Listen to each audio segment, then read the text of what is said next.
had asked them to walk. Suddenly, from three different sides, these Khalistani thugs attacked them with weapons. They had metal poles with their Khalistani flags.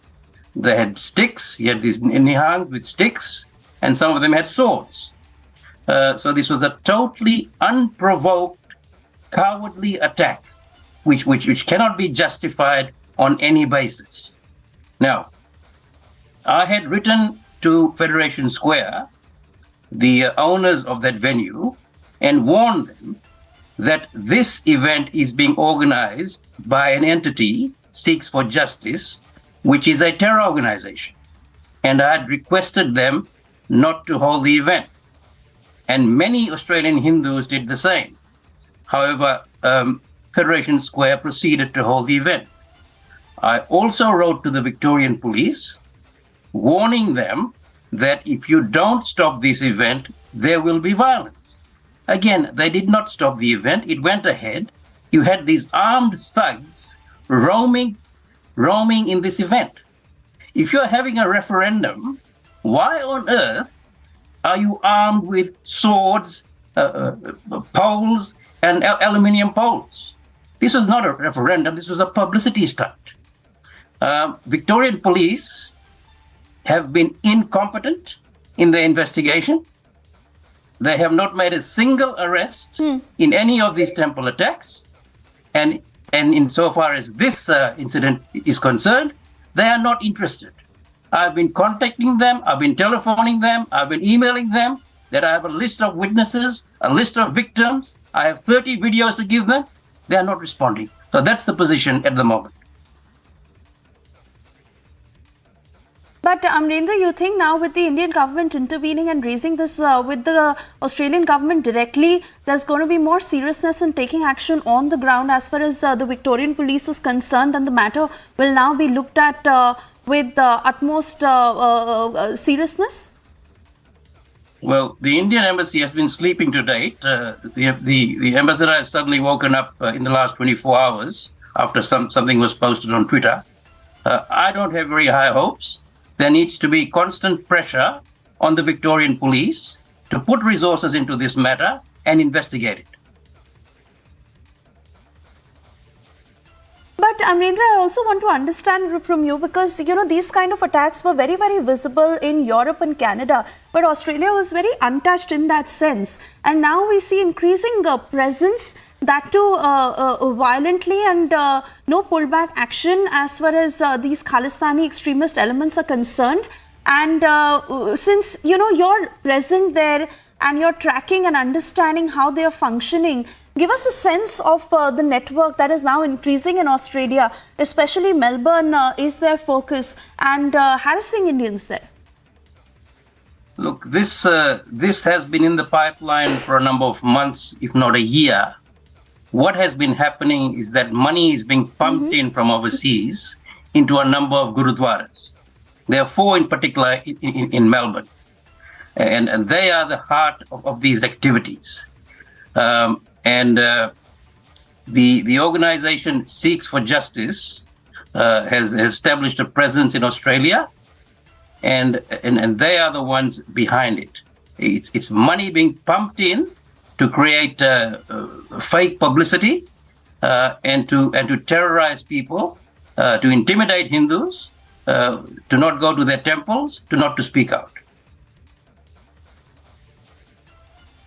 Amrendra, since you represent the Australian Hindu Association, really wanting to understand from you, as you're doing your bit, whether it is about approaching the local authorities and the police there, but how do you plan to take up this matter in a bigger way? We see how the Indian government is now taking this up, but are you in touch with the MEA? What is the plan from here on to fight these forces? Well, it's not really a matter for me to contact the MEA. I'm doing all I can. I've contacted the local police station, the Commissioner of Police, the Minister of Police. I am sending victims of these attacks to police stations to file statements. And as I've said, I have a dossier of evidence, over 30 videos. I have the names and contact details of 10 witnesses. So Victorian police will have to act at some point in time. They can't just sit back and ignore it. And I want you to reflect in detail of the sense of fear that Hindus in Australia are now feeling with these increasing attacks and these weapons that are being brandished in the open by these Khalistanis. Are they also feeling that they are being targeted very specifically, being mapped by these Khalistani groups? Look, the Khalistan movement has at its heart a hatred of Hindus. That is the crux of the Khalistan movement. If you look back at what they've done, what they've said, it is triggered, they survive on a hatred of Hindus. Now, this issue about carrying weapons, there has to be a change in the law. You've got the videos there. You see it. You see those nihangs with these long poles, swords. One of the nihangs, what he did, he wrapped his weapon in a handkerchief and he assaulted a person. So the law has to change that persons cannot be allowed to carry any weapons. Weapons are ceremonial. They should not be used in such instances to intimidate and commit acts of violence against innocent people. So I'll also be writing to the authorities to bring about changes in the law. Now, the law is that persons can carry ceremonial weapons if they have an exemption. I doubt very, very much whether any of these persons you see on the videos had any exemption to carry swords. Right, absolutely. And this cannot be justified in any which way. Amrendra, I want to thank you firstly for speaking to Republic this afternoon. Also, Vishal, Republic will keep following up with both Vishal and you, Amrendra, to really understand the action that is being taken on the ground by the Australian authorities and the police in particular. For the moment, thank you for joining us. Thank you. Polls in Tunisia for the second round of the legislative elections has been closed amid low turnout. This time, turnout was lower than the first round of the legislative elections on 17 December. The Independent High Commission for Elections said the participation rate reached 7% and the number of voters reached 6 lakh. The runoff elections are seen as a conclusive step in President's push to consolidate power and win back lenders and investors needed to save the economy. Meanwhile, voters are choosing lawmakers to replace the lost parliament, which Said suspended in 2021 and later disbanded. In the runoff, voters had to choose among 262 candidates seeking to fill 131 seats. However, no candidates bothered to run in 7 other constituencies. Meanwhile, electoral officials say those seats will be filled in special elections at a later date. Agency report, Republic TV.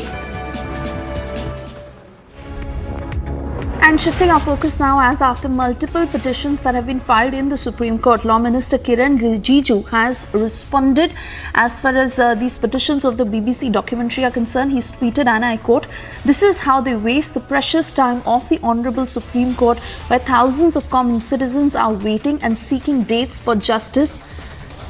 This is the tweet that has been put out by Law Minister Kiran Rijiju, as these are the very many multiple pending petitions in the Supreme Court that have been filed against the screening of the BBC documentary, which, remember, the government has imposed a ban, but there are several of these groups who are wanting a free run of this BBC documentary, and a separate petition that was filed by journalist N. Ram and advocate Prashant Bhushan on taking down their tweets with links of the BBC documentary, which is to be heard on Monday. Also, the PIL that was filed in the Supreme Court against the Centre of blocking of the BBC documentary by advocate M.L. Sharma, who is the petitioner.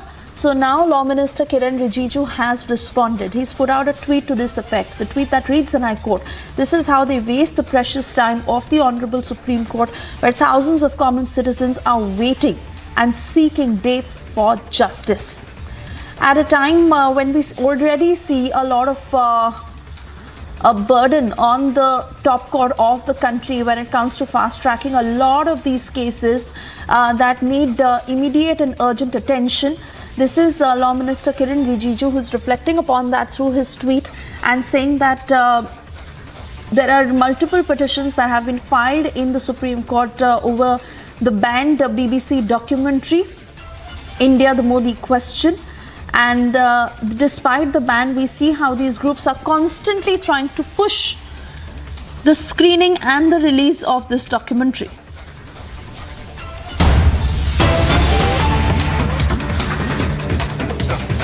All right, for the moment, we are also cutting across to more breaking news that is just coming in. This is the latest that you see on your screens now.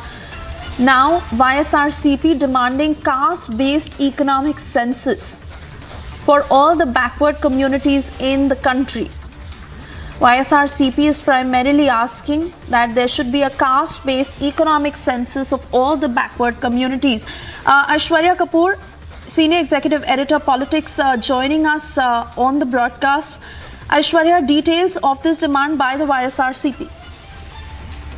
Well, absolutely. YSRCP is demanding a caste-based economic census. It is not the first party which is demanding it.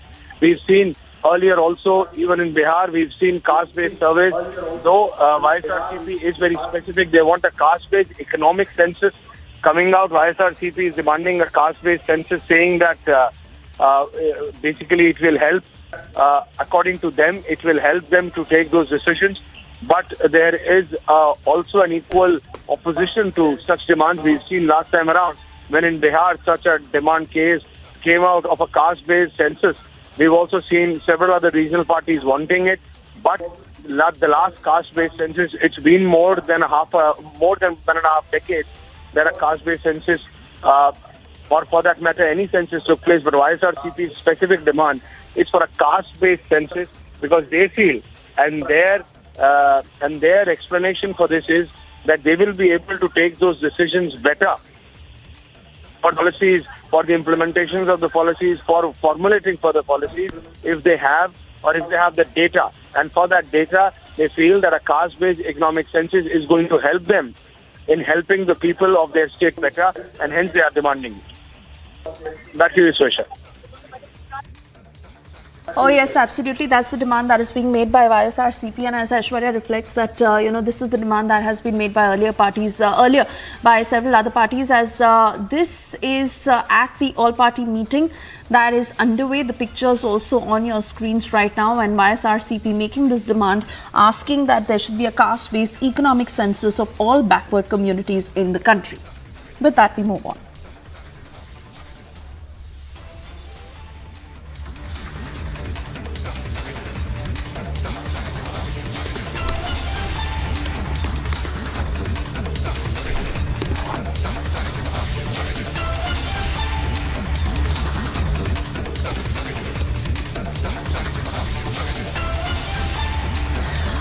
Alright, so we are trying to get more voices on this, and remember JDU is also backing this demand. This is the inside detail that is coming in from the all-party meet that is underway, and those pictures are on your screens. This is ahead of the union budget, and you see the all-party meeting that is underway, which remember the Congress is not a part of, and JDU now backing this demand by the YSRCP.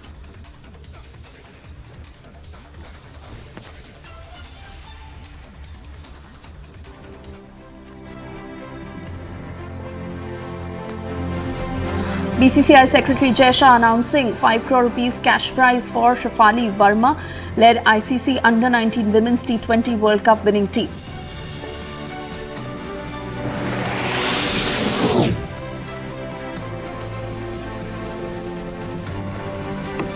Suryakumar Yadav and Hardik Pandya held their nerve as India clinched a nervy 6-wicket win in Lucknow, chasing just 100 to win.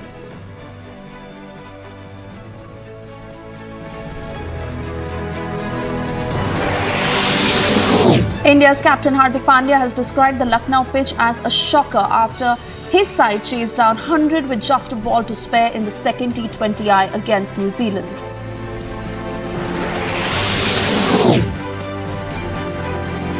R. Pragananda gave nothing away and held defending champion Magnus Carlsen to a 67-move draw in the 12th and penultimate round of the Masters section of the Tata Steel Chess Championship. An emotional Novak Djokovic beat Stefanos Tsitsipas to claim a 10th Australian Open title and equal Rafael Nadal's 22nd Grand Slam crowns, a victory that returned him to world number 1. Germany clinched the FIH Men's Hockey World Cup for the third time by quashing Belgium's hopes of back-to-back titles. Time now for a short commercial break. On the other side, we get to you thousands of students who are protesting outside JDU and RJD office in Patna.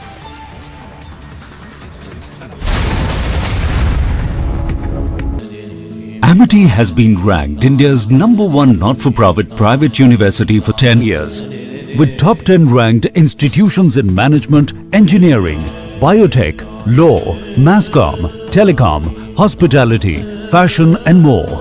Yet another top ranking for Amity University.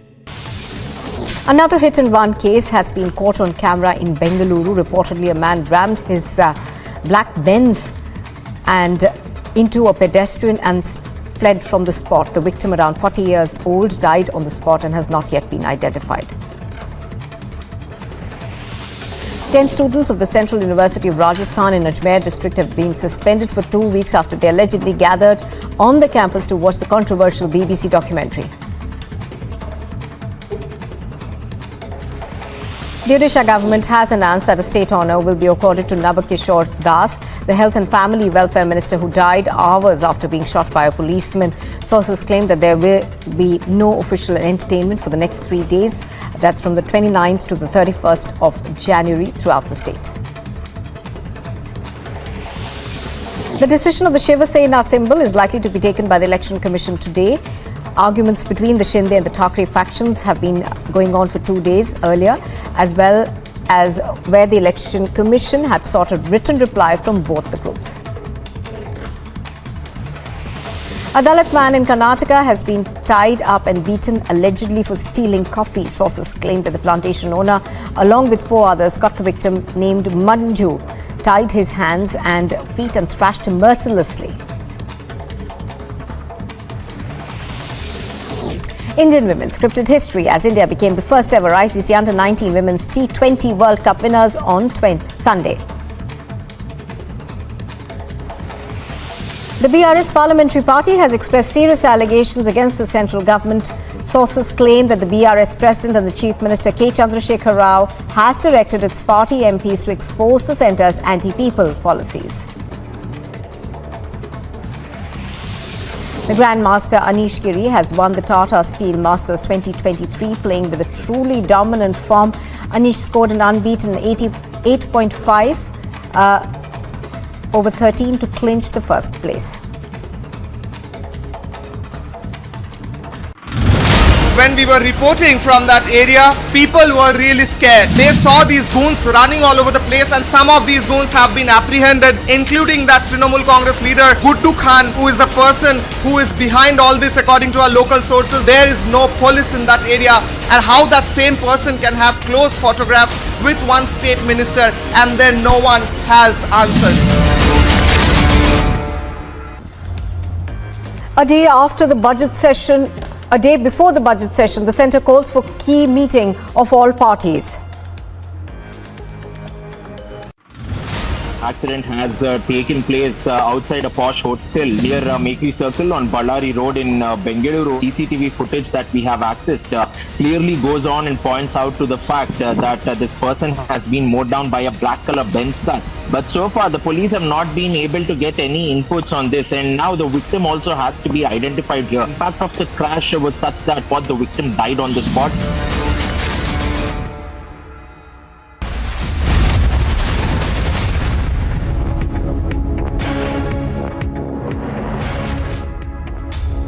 Thanks for tuning in. This Monday afternoon, we are live and breaking. I'm Samiksha Srivastava. Let's take a look at the top headlines from across the globe.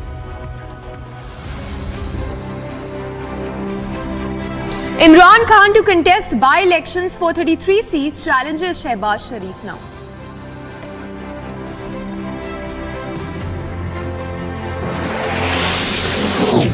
Olaf Scholz makes a big statement, says Germany will not send fighter jets to Ukraine. Ty Nicholas' brutal murder becomes top focus, protests erupt across the country.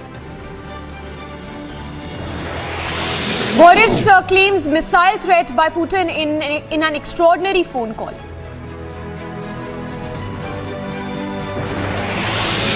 Top American Air Force general predicts US and China will go to war in 2025. Former President Donald Trump kickstarts campaign trail, race to 2024 now heats up in the US.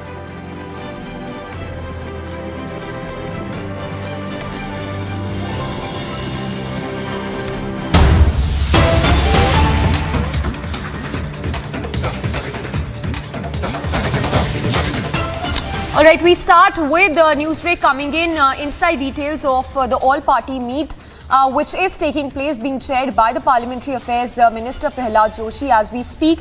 In fact, inside details that are just coming in that the YSRCP has demanded a caste-based economic consensus of all backward communities in the country. So YSRCP demanding for a caste-based economic census of all backward communities in the country. Also going on to add that JDU has extended support to the demand that has been made by the YSRCP MP Vijay Sai Reddy.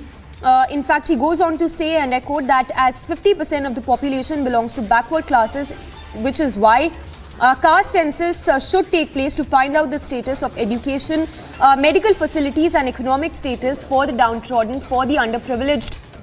Piyush Mishra getting us those inside details. So Piyush, if you can take us through, the key demand that's been made by the YSRCP essentially, because we understand that the JDU has also extended support to the YSRCP now.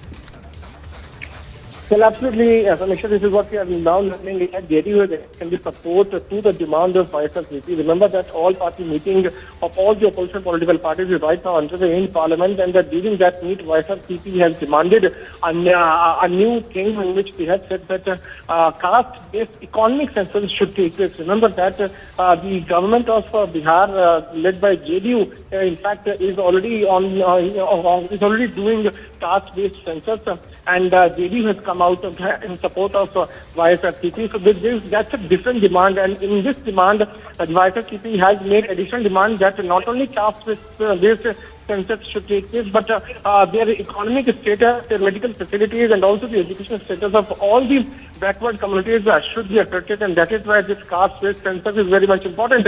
In fact, they have also said that the state governments cannot do this.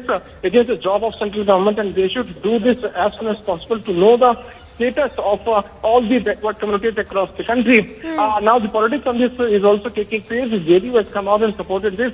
So far, RJD, which are also part of this all-party meeting, has not supported this.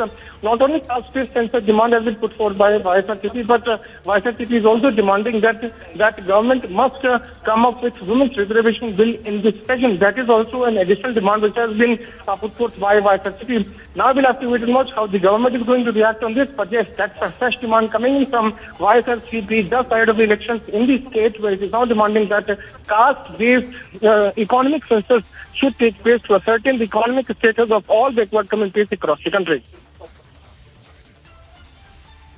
Piyush Mishra, thank you for taking us through the latest on that. In fact, just to tell our viewers, the crucial all-party meet which is underway as we speak, being chaired by the Parliamentary Affairs Minister. Of course, a very crucial all-party meet which has now been skipped by the Congress Party. The meet which comes just ahead of the budget session that would take place tomorrow. A key address that would be made by President Draupadi Murmu, addressing both the houses of the Parliament. Also remember, economic survey report will also be presented in the Parliament tomorrow.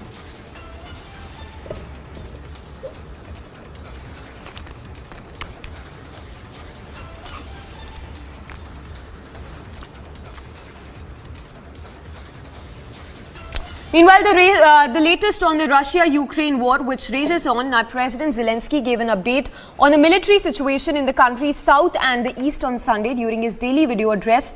Zelensky stated that the situation at the front was very tough, with constant Russian attacks in the Donetsk region.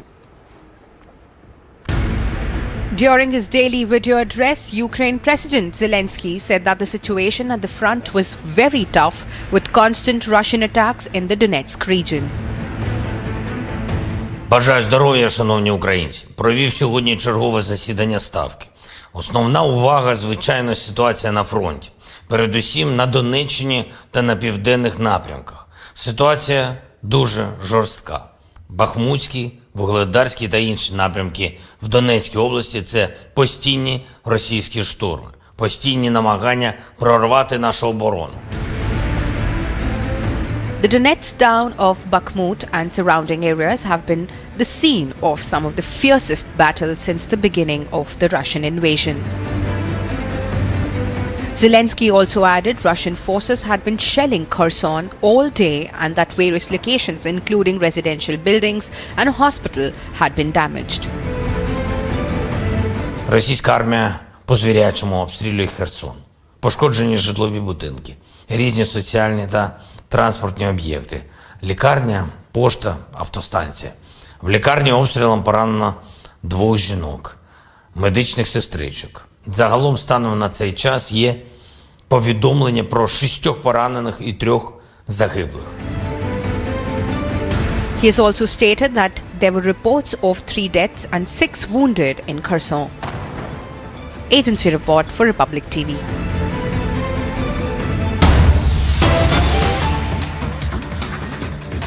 Alright, to more news break coming in, this one from the national capital where pro-Khalistan graffiti has been spotted in West Delhi.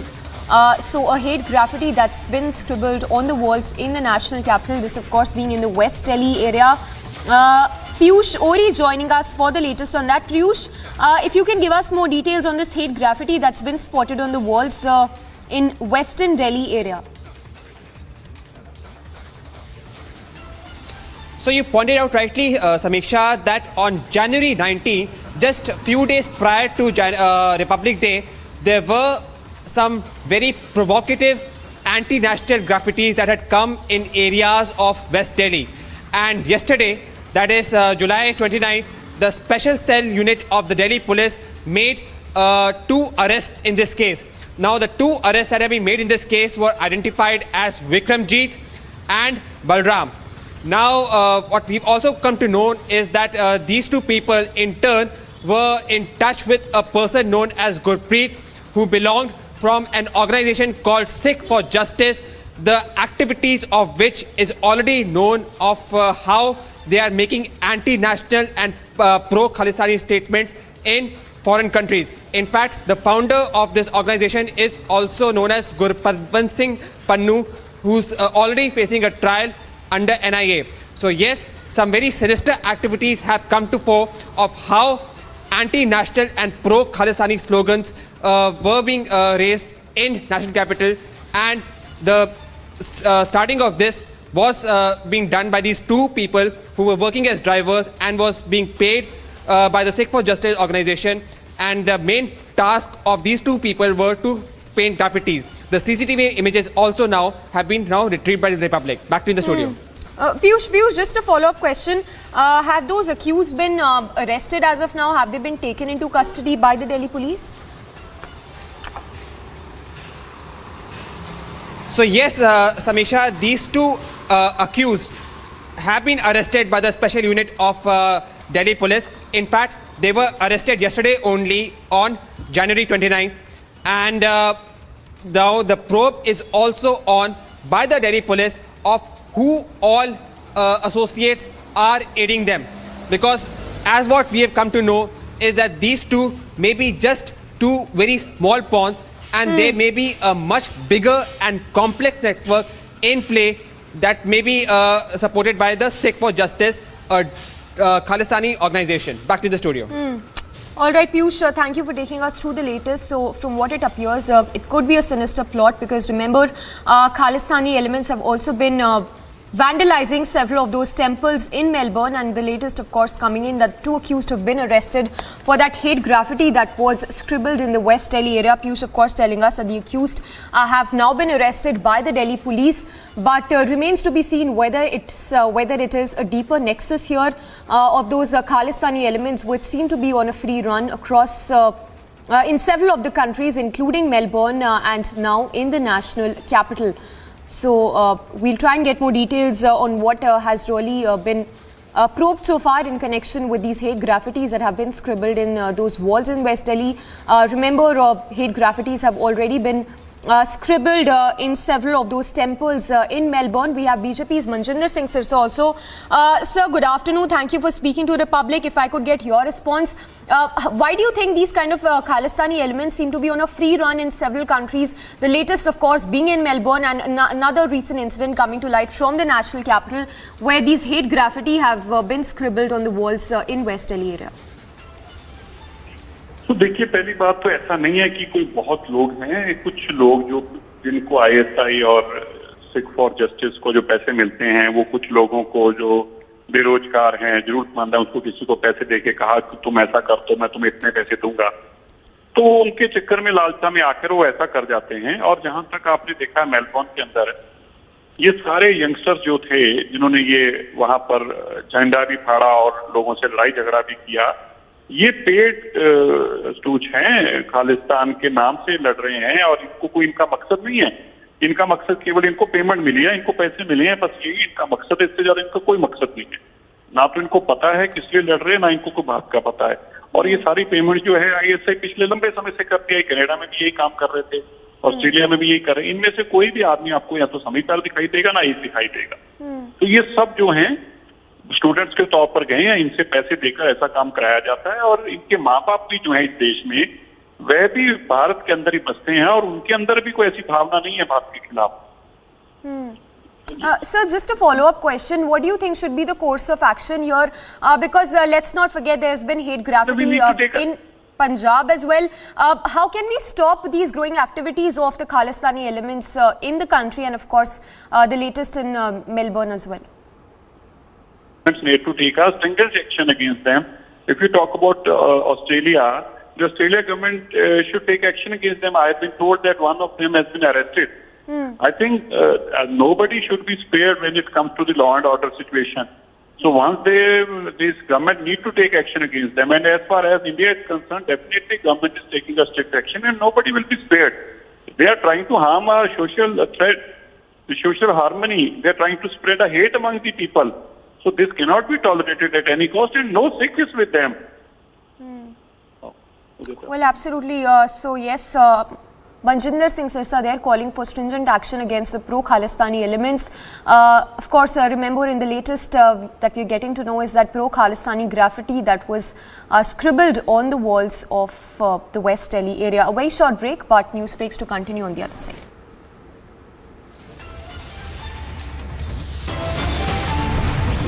Indian citizens targeted in Melbourne, Indians with Tiranga attacked by pro-Khalistan forces. And history scripted as Indian women cricket team wins inaugural Under-19 World Cup.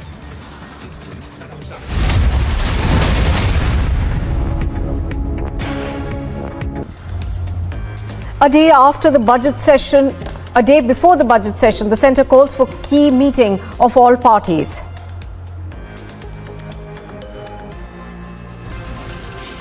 A car rams into a pedestrian and flees hit and run is caught on camera.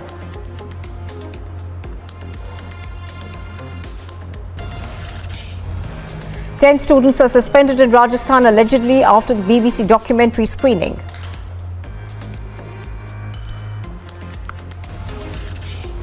Condolences pour in, state honour to be given to Odisha's health minister.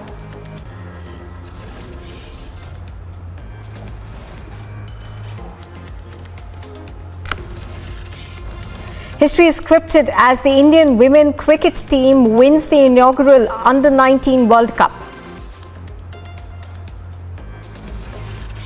And Germany beats Belgium, lifts the Hockey World Cup trophy for the third time.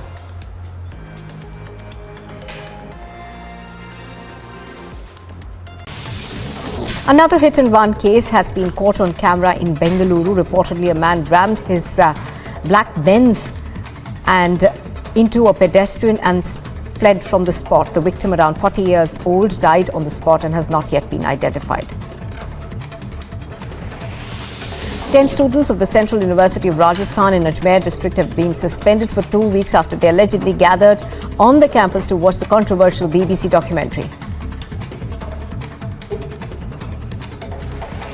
The Odisha government has announced that a state honour will be accorded to Nabakishore Das, the Health and Family Welfare Minister who died hours after being shot by a policeman. Sources claim that there will be no official entertainment for the next 3 days. That's from the 29th to the 31st of January throughout the state. The decision of the Shiva Sena symbol is likely to be taken by the Election Commission today.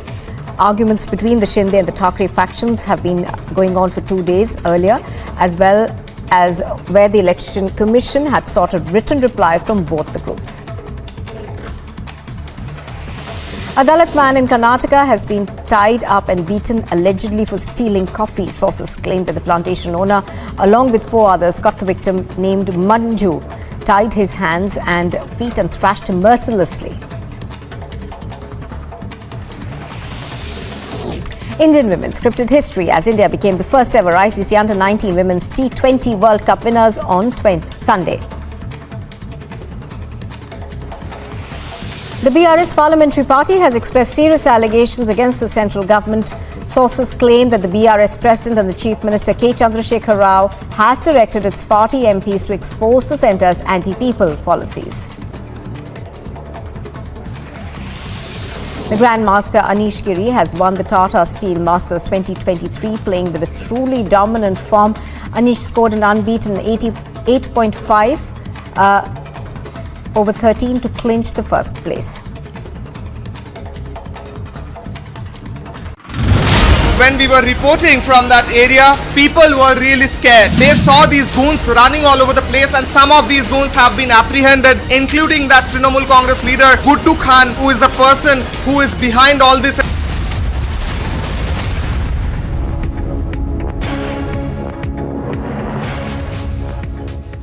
Alright, we start with the news break coming in from Tamil Nadu, where the DMK MP TR Balu has landed himself in yet another controversy with the controversial remarks he has made. This time he said that he's personally ordered, in fact, the demolishing of 300-year-old temples. Well, that's the remark that's been made by DMK MP TR Balu, who says, I know how to get votes, and that he has personally ordered demolition of 3 old temples. And remember, this is in fact not the first time that the DMK MP has made such controversial remarks. He's been known for making several anti-Hindu remarks. The latest, of course, he's saying that he knows how to get votes and that he personally ordered demolition of 300-year-old temples.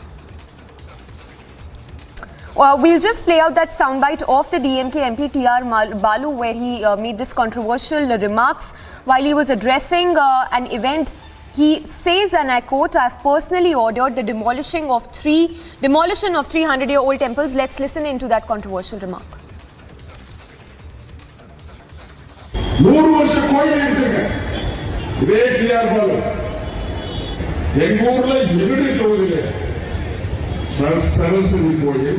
Lakshmi Koyal, Saraswati Lakshmi,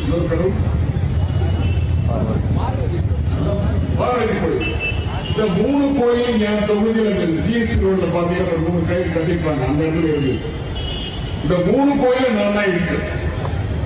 Then what to Varan tell you? And I want every Varan other thing. So, what to Varadi, there's an Indian Varshini joining us for the latest on that. Varshini, we just heard that soundbite of the DMK MP making those controversial remarks. Not the first time, of course, that the DMK MP has made an anti-Hindu remark. But take us through, how exactly has he gone on to justify such a stand, one, and what are the reactions that have been coming in from several of those Tamil Nadu leaders? All right, before we go across to Varshini, we have Narayan Tirupati joining us. Sir, good afternoon. If you heard that soundbite by the DMK MP, who's gone on to say that he personally ordered demolition of Hindu temples, this is not the first time that this DMK MP TR Balu has made this such anti-Hindu remarks. Yes, this is really condemnable, and Mr. TR Balu, who is a very senior politician, about having a very big pride in saying that he has demolished 100-year-old temples, and so many temples, he says, Lakshmi and Saraswati temples, everything he says that he feels very proud, and it is really highly atrocious. And also he says that by demolishing these temples, he knows that votes will not come, but he also said that he knows how to get those votes. Yes. So he thinks people are fools. So he says that people are fools even if I, demolish their beliefs and trust, and people will vote for them also, and they know how to purchase votes. That's what. And sir, this is in fact a reaction that has come in from TK's Ellen Govan, who's responded to this controversy, saying that this is dirty politics being played by the BJP, and that he was a highways minister back then, which is precisely why he had to order the demolition of these temples. No, that's what I say. If at all he had felt, he should have regretted what he should have said. I regret for demolishing the temple, though it is for the benefit of the people, for roads and other things. But he did not say. He was very happy. He was saying that with a very big pleasure, saying that I have demolished 100-year-old temples also. That's what he was hailing himself. That was the thing. And he also said that if anybody teases my chief minister or Veeramani, the Dravidar Karagam, he will chop off their hands. That's what he has said. So Mr. TR Balu, or whether it is RS Bharati, organizing secretary of DMK. All right, we'll have to leave it at that. Narayan Tirupati there of the BJP responding to this controversy. The remarks that have been made by the DMK MP, where he said that he knows how to get votes and that he personally ordered demolition of temples. Set to present its last budget session. As India stands on the cusp of economic greatness, how important would this budget session be? It is all going to be known from the consensus and the meetings that is going to be held by the government with the Council of Ministers. Stay tuned to Republic Media Network as we give you minute-to-minute update as India prepares for its yet another budget session. Stay tuned to Republic Media Network. See you on the other side of the break.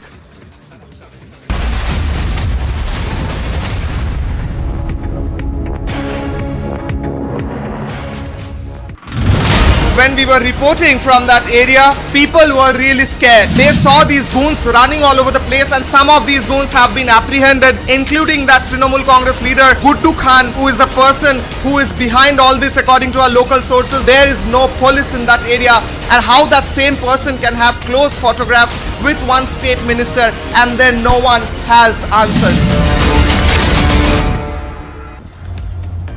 A day after the budget session, a day before the budget session, the centre calls for key meeting of all parties.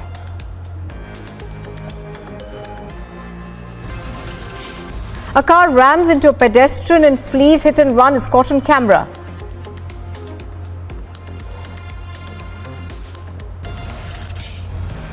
Ten students are suspended in Rajasthan allegedly after the BBC documentary screening.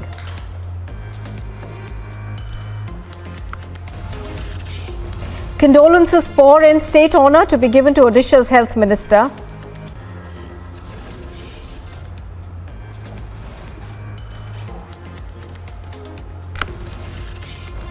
History is scripted as the Indian women cricket team wins the inaugural Under-19 World Cup.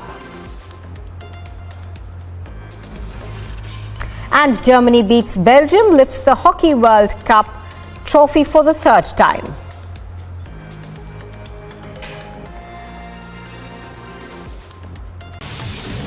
Another hit-and-run case has been caught on camera in Bengaluru. Reportedly, a man rammed his black Benz and into a pedestrian and fled from the spot. The victim, around 40 years old, died on the spot and has not yet been identified.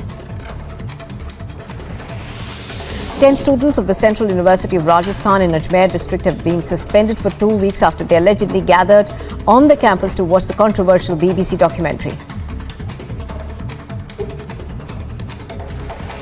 The Odisha government has announced that a state honour will be accorded to Nabakishore Das, the Health and Family Welfare Minister who died hours after being shot by a policeman. Sources claim that there will be no official entertainment for the next 3 days. That's from the 29th to the 31st of January throughout the state. The decision of the Shiva Sena symbol is likely to be taken by the Election Commission today. Arguments between the Shinde and the Thackeray factions have been going on for 2 days earlier, as well as where the Election Commission had sought a written reply from both the groups. A Dalit man in Karnataka has been tied up and beaten allegedly for stealing coffee. Sources claim that the plantation owner, along with 4 others, got the victim named Manju, tied his hands and feet and thrashed him mercilessly. Indian women scripted history as India became the first ever ICC Under-19 Women's T20 World Cup winners on Sunday. The BRS Parliamentary Party has expressed serious allegations against the central government. Sources claim that the BRS President and the Chief Minister K. Chandrasekhar Rao has directed its party MPs to expose the centre's anti-people policies. The Grandmaster Anish Giri has won the Tata Steel Masters 2023, playing with a truly dominant form. Anish scored an unbeaten 88.5 over 13 to clinch the first place. When we were reporting from that area, people were really scared. They saw these goons running all over the place, and some of these goons have been apprehended, including that Trinamool Congress leader Guddu Khan, who is the person who is behind all this according to our local sources. There is no police in that area, and how that same person can have close photographs with one state minister and then no one has answered. A day before the budget session, the centre calls for key meeting of all parties.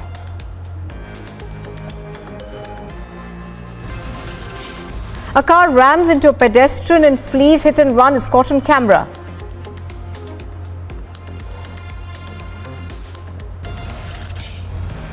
Ten students are suspended in Rajasthan allegedly after the BBC documentary screening.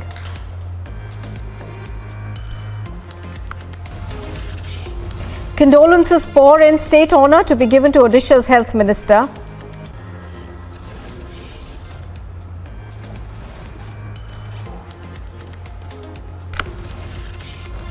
History is scripted as the Indian women cricket team wins the inaugural Under-19 World Cup. And Germany beats Belgium, lifts the Hockey World Cup trophy for the 3rd time.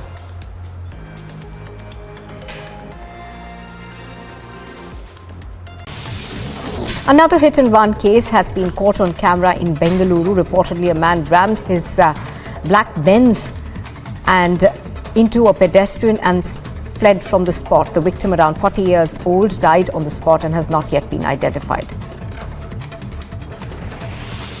10 students of the Central University of Rajasthan in Ajmer district have been suspended for 2 weeks after they allegedly gathered on the campus to watch the controversial BBC documentary. The Odisha government has announced that a state honour will be accorded to Nabakishore Das, the Health and Family Welfare Minister who died hours after being shot by a policeman. Sources claim that there will be no official entertainment for the next 3 days. That's from the 29th to the 31st of January throughout the state. The decision of the Shiva Sena symbol is likely to be taken by the Election Commission today. Arguments between the Shinde and the Thackeray factions have been going on for 2 days earlier, as well as where the Election Commission had sought a written reply from both the groups. A Dalit man in Karnataka has been tied up and beaten allegedly for stealing coffee. Sources claim that the plantation owner, along with 4 others, got the victim named Manju, tied his hands and feet and thrashed him mercilessly. Indian women scripted history as India became the first ever ICC Under-19 Women's T20 World Cup winners on Sunday. The BRS Parliamentary Party has expressed serious allegations against the central government. Sources claim that the BRS President and the Chief Minister K. Chandrasekhar Rao has directed its party MPs to expose the centre's anti-people policies. The Grandmaster Anish Giri has won the Tata Steel Masters 2023, playing with a truly dominant form. Anish scored an unbeaten 88.5 over 13 to clinch the first place. When we were reporting from that area, people were really scared. They saw these goons running all over the place, and some of these goons have been apprehended, including that Trinamool Congress leader, Guddu Khan, who is the person who is behind all this according to our local sources. There is no police in that area, and how that same person can have close photographs with one state minister and then no one has answered. A day before the budget session, the centre calls for key meeting of all parties.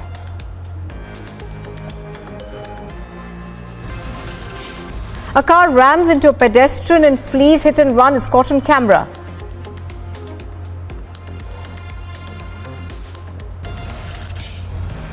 Ten students are suspended in Rajasthan allegedly after the BBC documentary screening.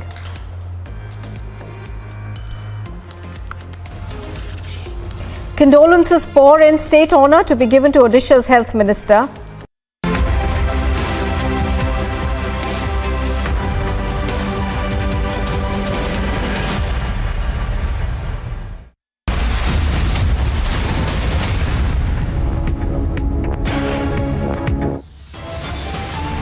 Top headlines at 2 p.m. No end to controversy over blocked BBC documentary on Prime Minister Modi.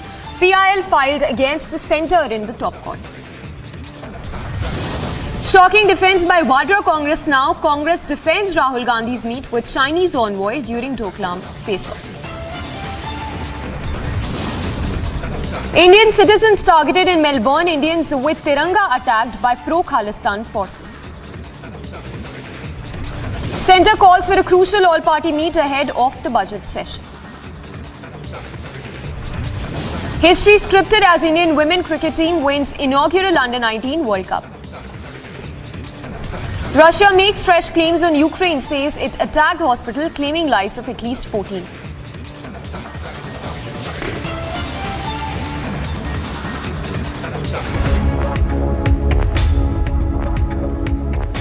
Thanks for tuning in. This Monday afternoon, we are live and breaking. I'm Samiksha Srivastava. Our top focus this hour, the action that has been taken against the pro-Khalistan forces. We're given to understand that the Twitter handle of pro-Khalistan group Dal Khalsa has now been withheld. The account has been withheld in India in response to a legal demand that was made. Now remember, Dal Khalsa is a group of Sikh radicals and Khalistan supporters. Kanwal Pal Singh Sandhu is heading the group with demand of Sikh separate state of Khalistan by the Sikhs. So that's the latest coming in. The Twitter account of pro-Khalistan group Dal Khalsa that has now been withheld on legal demand that was made. Now, just to put this into context, Dal Khalsa is a group of Sikh radicals and Khalistan supporters known for the hate content they have been posting on their Twitter account. Well, the visuals there on your screens, in fact, that's still of the Twitter account of the Khalistan group Dal Khalsa that has now been blocked. It has now been withheld, beg your pardon. A following of 399 with followers of over 1200. So pro-Khalistan forces account that has now been held on a legal demand that was made. It is the Dal Khalsa group of Sikh radicals and Khalistan supporters, the account of the group that has now been withheld. Amandeep getting us that breaking. Amandeep, if you can give us, more details on this Twitter page of pro-Khalistan group that has now, of course, been withheld. But talk to us, the kind of hate content that has been posted by the Khalistan group on their Twitter page. Well, absolutely, Samiksha. And in fact, Dal Khalsa is a group that was actually owned by the radicals and floating the agenda of the Khalistan from the different countries. And even now, the account has been withheld after the Indian government reported about it to take the legal action. And in fact, this account is the only account which is actually floating the agenda of Khalistan, posting the hate content and writing down against the Indian nation as well. And in fact, now the action is a clear-cut indication, Samiksha, that now Indian government is stepping up against these pro-Khalistani forces, since certain incidents has been reported online as well as offline. Just because these kind of groups has been operated from the different countries, in fact, and even Dal Khalsa is a group which was constituted in UK and headed by Kanwarpal Singh Sandhu, who's a pro-Khalistani element, and in fact they are promoting their Khalistani agenda on the Twitter account and also posting the hate speeches on their Twitter account, try to engage the maximum people through their Twitter account. And India reported about it, and soon after the report, the account was withheld by the Twitter, and in fact in India especially. But these groups are simultaneously creating more and more Twitter accounts or the social media pages or the social media accounts to float their agenda. But now the action, and this action is very much clear indication that Indian government is stepping up against these pro-Khalistani elements, and in fact now they have started taking the legal action, just because the issue is turning to be very sensitive. What had happened in Melbourne, what is happening in Canada, what is happening in US, and in fact what is happening in US, UK as well as other countries. The tricolor versus pro-Khalistani flag, this is all happening, and situation is very much visible. And even these pro-Khalistani elements are primarily float their agenda on the social media platforms, and then they try to gather the people offline as well. And even a referendum that has been called in the Melbourne, and what has happened in the Melbourne, where tricolor versus pro-Khalistani flag, and in fact what had happened on January 26 when these pro-Khalistani elements has disrespected the tricolor. These are the incidents that has been taken into a very serious note by the Indian government, and that is the reason they have started reporting about the social media accounts of these pro-Khalistani elements, so that at least their agenda should be halted at this point of time, and even there has to be some kind of barricade regarding their movement online as well as offline also. So that is the reason. And even if we talk about the history of the Dal Khalsa is a group which was actually known for its pro-Khalistani agenda, for pro-Khalistani post, and in fact the hate speeches as well. The group has handful people, but they post themselves that there are certain people who are trying to engage with them, who are try to gain the support as well. But now when account has been withheld, this is a clear-cut indication from the side of Indian government that no more hate speeches and no more pro-Khalistani activities would be tolerated, yes, either online or offline. Yes, Samiksha. Amandeep, we leave it at that. Thank you so much. So that's the latest that is coming in. A mega crackdown in the country as a Twitter account of pro-Khalistan group has now been withheld. All right, to another news break that is just coming in, getting in reports of a massive blast that has been reported near the Peshawar police lines in Pakistan. The blast has been reported very close to a mosque. The entire area has now been cordoned off. Those are some of the details that are just trickling in. The explosion that has rocked Pakistan's Peshawar police lines area in Pakistan. We do not yet know the number of those injured or casualties, if at all, but it's being said it is a major explosion to have rocked Pakistan's Peshawar police lines area. Trying to get more details, but the first visuals there on your screens of an explosion that rocked Pakistan's Peshawar police lines very close to mosque. Entire area has now been cordoned off. Gursimran joining us for the latest on that. Gursimran, take it away. Give us more details that you're picking up on this explosion that has rocked Pakistan's Peshawar police lines area. See, it is a couple of minutes back that this blast has taken place, and it was so massive that it was heard several kilometers from the place where it has happened. We are getting to know that the explosive was kept inside the masjid in Peshawar, and this is very next to the district police line of Peshawar, where this blast has taken off.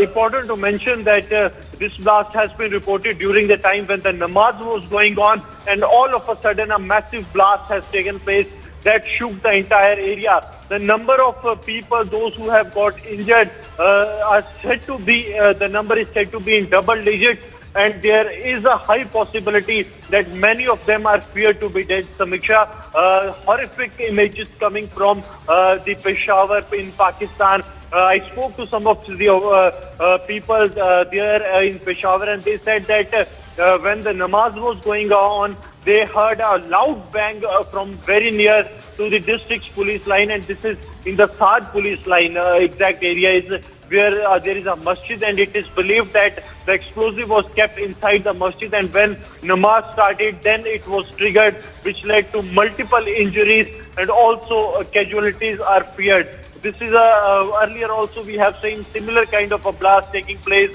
inside a masjid in Pakistan when the terrorists barged into the mosque during the time of namaz, and similar kind of incident has been reported today when this incident took place, an explosion taking place inside a masjid very near to the district police line in Peshawar. Yes.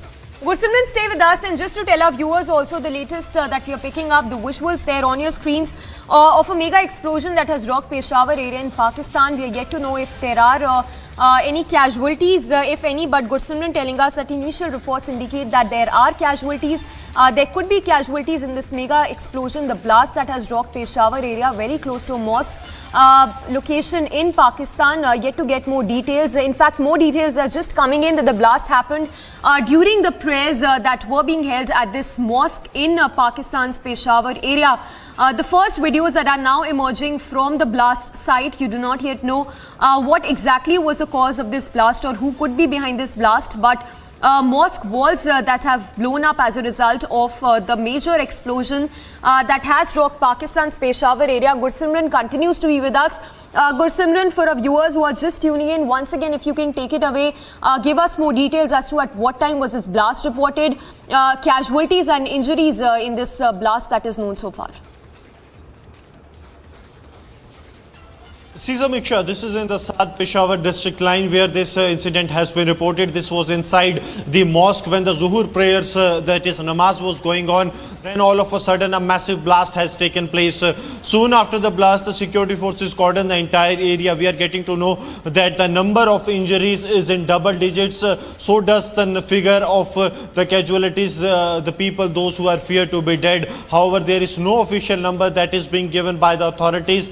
But this is a major blast that has taken place very near to the district police line in Peshawar. We are also being told that an emergency has been declared in all the nearby hospitals in the Peshawar, which clearly means that the number of injured in this terror blast that has taken place, which what it seems is an act of terror, could go into almost 3 digits as well, the way emergency has been declared in all the nearby hospitals of the Peshawar city. Apart from that, the senior officers from the Peshawar, they have also reached the spot, as this was very near to the district police line where the namaz was going on, the Zuhur namaz that was happening at the time when blast took off. However, more details are yet awaited, but the sketchy details that we are picking up, that the number of people who have got injured is in double digit, and many of them are feared to be dead. All right, Gursimran, of course, stay with us. Telling our viewers also who are just tuning in, these are the first videos that are emerging from the Peshawar area in Pakistan, where a blast rocked the location. In fact, we're given to understand that the blast happened inside the mosque while the prayers were ongoing at this particular mosque. It is said that there could be casualties in this blast, which seems of a high intensity. We do not yet know what exactly was the cause of this blast, who could be behind the blast, or what exactly was the motive behind this blast, but the visuals indicate that there has been extensive damage as a result of the blast which has rocked the location. Seems like a terror attack in a mosque in Peshawar area, very close to a mosque. The blast was reported while the prayers were ongoing. It is even being said, as per initial reports, that there could be casualties and there are people who've been injured as a result of this mega mega explosion that has rocked this particular location. But the visuals there on your screens that show the scenes from outside the mosque where the blast was reported. You can see the people there being running helter-skelter just after that blast that happened in Peshawar area, very close to the police lines in Peshawar area, and inside the mosque, what we're given to understand, the walls of the mosque were blown up as a result of the major big intensity blast that rocked the location. Well, we'll try and get a voice from Pakistan as well to get more details, but initial details are just trickling in that an emergency has been declared in the area. It's been cordoned off completely. The visuals there that show the police officials there on the job trying to cordon off the area after right after this blast. So looks like a terror blast from what we are getting to know as per initial reports. But those are continuously putting out the first visuals and videos that we've been getting from the blast site in Peshawar. We're given to understand that the blast was reported just a couple of minutes back. The blast that was reported inside the mosque while the prayers were ongoing. The visuals on the left hand side show the people being taken, the injured being taken for further treatment outside the mosque.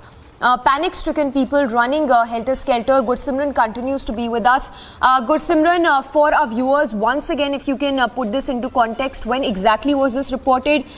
Number of casualties, those injured, anything known, specific number that is known so far? See, we are getting to know that more than half a dozen people have been injured in the blast that has taken place. These are the sketchy details that we are getting to know as of now. This is an off-record data that has been shared, and an emergency has been sounded in all the hospitals across the Peshawar. This means that the number of the people injured could go up. Like earlier, I was saying that the number is in double digit. We are getting the confirmation that the number is more than 1.5 dozen. That means more than 18 people have been injured in this blast. That just stay with us. Hold your thoughts while you gather more information. We have Major Gaurav Arya also joining us. Major Gaurav Arya, what is your reading of this, what it looks like a terror attack inside a mosque in Peshawar area of Pakistan, very close to the police lines, and initial reports indicate that this looks like a terror attack? No, absolutely. If it's in Khyber Pakhtunkhwa, there is nothing which is not a terror attack. And also the fact that because it is near the police lines, which means that a lot of police people must be going and worshipping there in the mosque. And obviously the answer is to target the police, because the mosque is not so well guarded, but the police lines would be guarded. So if it is near the police line, as you say, the idea would have been to target Khyber Pakhtunkhwa police. That's number one. Number two, you are aware and everybody is aware that the TTP has declared war on the state of Pakistan. And the Baloch freedom fighters have also joined hands with the TTP. So I think it's dark days ahead for Pakistan, and this is just in a series of blasts that will continue, unfortunately, because Pakistan has sowed the seed of hatred. Stay with us, Major Gaurav Arya, and for our viewers also, if you can help explain this to us better about what has been happening in Pakistan, particularly in terms of the face-off between the TTP and the Pakistan government.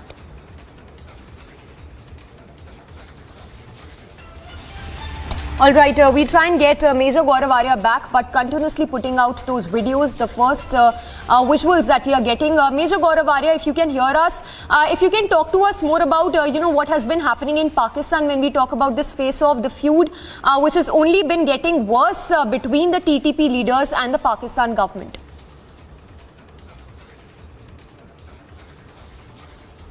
All right, we seem to have lost that connection with Major Gaurav Arya, but Gursimran, of course, continues to be with us. Gursimran, as we were just talking to Major Gaurav Arya, talk to us about the havoc that is being wrought across the country, especially by the TTP leaders in Pakistan.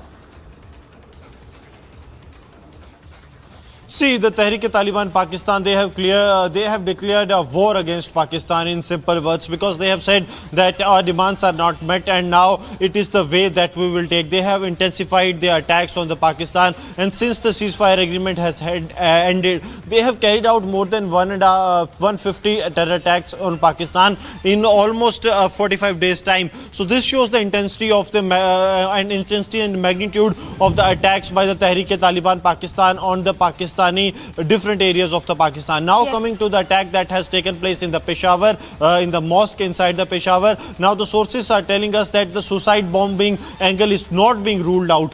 So the involvement just of the stay with us, just hold your thoughts. We have Major Gaurav Arya back. Major Gaurav Arya, we were talking here about the TTP leaders that have, so as to say, declared a war against Pakistan.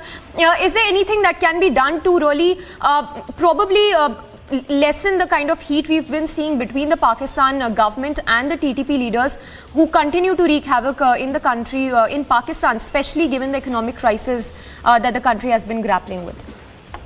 No, absolutely not. And even the ceasefire that we are so fond of talking about, it's an absolute fraud. It's a fake, because even during the ceasefire, the TTP were killing. It is just that they are killing more people now. And there is absolutely nothing that can be done, because the TTP is an ideological organization. It's a terror organization. It's a proscribed organization by the United Nations. And their mandate is clear. I mean, they get support from the Afghan Taliban. Their children are in Afghanistan. They are in the tribal areas. Their families live there. And these men come to fight. They are paid for. And these people come to fight. They want to liberate parts of Pakistan and make it an independent country that follows the Sharia. They do not believe in the constitution of Pakistan. They said that the constitution of Pakistan is haram. It is not a halal constitution.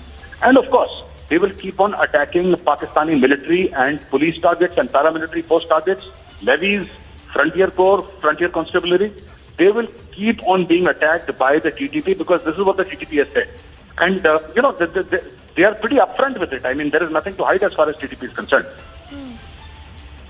Well, absolutely. And one initial details that are just trickling in, we're given to understand that suicide bombing cannot be ruled out. Do you think that can also be a possibility? No, yes, absolutely. Why not? It's only 4 days back that the Pakistani army discovered a cell of suicide bombers of the Tehreek-e-Taliban Pakistan. It was there in Pakistani media that a cell of suicide bombers was discovered. The TTP suicide bombers was discovered. So, it's not beyond the realm of imagination that those are not the only suicide bombers that TTP has, TTP has a whole legion of suicide bombers, and they'll unleash them. So, suicide bombing, IED blasts, all these are trademark operations of the Tehreek-e-Taliban Pakistan. And it's a very, very dangerous terror organization. And it's not just that they want to inflict damage on Pakistan. No, they want to carve out a separate country from inside Pakistan. That is their aim. That is why they are more dangerous. It's not about IEDs. It's not about suicide bombs. It's not about random killings. It is what they want to do to the state of Pakistan that is dangerous. They want to break Pakistan into two. And the area till Attak is what they claim. And they are Pashtuns, and they are Pashtun Deobandi Sunni Muslims, and even the Afghan Taliban are Pashtun Deobandi Sunni Muslims. And so they are ideological brothers, which is why it is dangerous for Pakistan. Also, Major Gaurav Arya, stay with us. We've seen in recent past how the Kabul regime has tried to broker peace between the TTP and the Pakistan. Do you think going forward, probably the global counterparts, Turkey for that matter, could do something to broker peace between TTP and Pakistan? Turkey has absolutely no equity. Turkey can do nothing. And as far as this brokering peace is concerned, it's absolute fake and fraud. Let me tell you, on 15th of August, the Taliban stormed into power and they took over Kabul from the Americans. On the evening of the 15th and early morning 16th, more than 2,000 Tehreek-e-Taliban Pakistan terrorists who were in prison in Afghanistan were freed.